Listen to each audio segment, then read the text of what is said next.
चीज का बताऊंगा, सुनिए आप। जयपुर के अंदर सुनील शर्मा को टिकट दिया जाता है, बाद में प्रताप सिंह खाचरियावास को बदल दिया जाता है, कैंडिडेट मानता है कि जयपुर में चुनाव नहीं जीत रहे हम लोग। उसके बाद में भीलवाड़ा के अंदर किसी और को टिकट दिया जाता है, बाद में सीपी जोशी को लड़ाया जाता है। राजसमंद में उम्मीदवार फार्म भरने नहीं जाता, जो कहता है कि मैं चुनाव लड़ना ही नहीं चाहता, मेरा नाम बिना फालतू के अंदर दे दिया। नागौर के अंदर स्थिति है कि 5 विधानसभा जीते हुए थे और समझौते के अंदर दे दिया। सीकर के अंदर आपने समझौते में दे दिया, 5 विधानसभा जीती हुई थी, चुनाव लड़ने के लिए आदमी तैयार नहीं है। और वहां पे किसको, लेफ्ट को, जो राहुल गांधी के खिलाफ चुनाव लड़ेगा। 25 सीटों की स्थिति है कि कांग्रेस के पास में कार्यकर्ता फार्म भरने के लिए नहीं जा रहे, और जिनके जबरदस्ती घोषणा कर दी वो भी मान के बैठे कि हम चुनाव नहीं जीत रहे हैं। ये इसलिए है कि ये इसलिए नहीं है लोकतंत्र की हत्या है। मैं आपको बता दूं आर्य जी, लोकतंत्र की हत्या इस देश के अंदर 1971 में इमरजेंसी लगा के और इंदिरा गांधी जी ने की थी। और संवैधानिक संस्थाओं का मतलब अगर कांग्रेस अब समझ ले तो राहुल गांधी, प्रियंका गांधी या सोनिया गांधी नहीं है। इस देश के अंदर संविधान और संविधान से चलने वाली संस्थाओं का नाम संवैधानिक है। आपको पता है क्या, राजीव गांधी जी नेवी के उस INS विक्रांत को इसलिए ले गए थे गर्मियों में छुट्टियां मनाने, अब देश उस पर नहीं चलता। तीसरी चीज इन्होंने कहा कि मुख्यमंत्री को जेल में डाल दिया।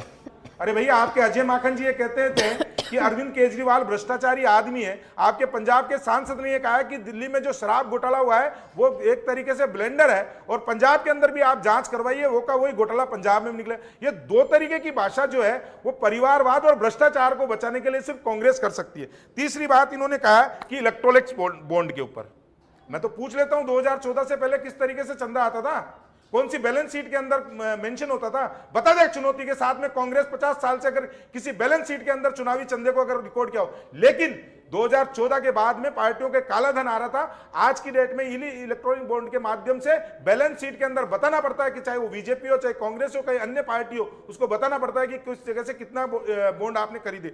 ये जो बैठ के परसेप्शन तैयार करने के लिए जो तैयार होता है, वो तैयार करने से नहीं, देश की जनता जानती है। आप जो झूठ परोसते हो उस झूठ का जवाब आपको बराबर मिल रहा है। और यही स्थिति आपकी, जो कह रहे थे ना आप कि हमको इतना प्रतिशत वोट मिला, 2019 के अंदर 303 सीटें एनडीए को मिली थी और आप 54 के ऊपर बैठे थे। और उससे पहले 2014 में आपके पास विपक्ष का नेता बनाने के लिए नहीं थे। और सिर्फ ये इसलिए हो रहा है क्योंकि एक पार्टी में एक व्यक्ति को आप प्रधानमंत्री बनाना चाहते हो, और देश की जनता ने उसको 13 बार निकाल दिया। आपके 13 बार आपका लॉन्चिंग पैड फेल हो गया। जवाब ले लीजिए।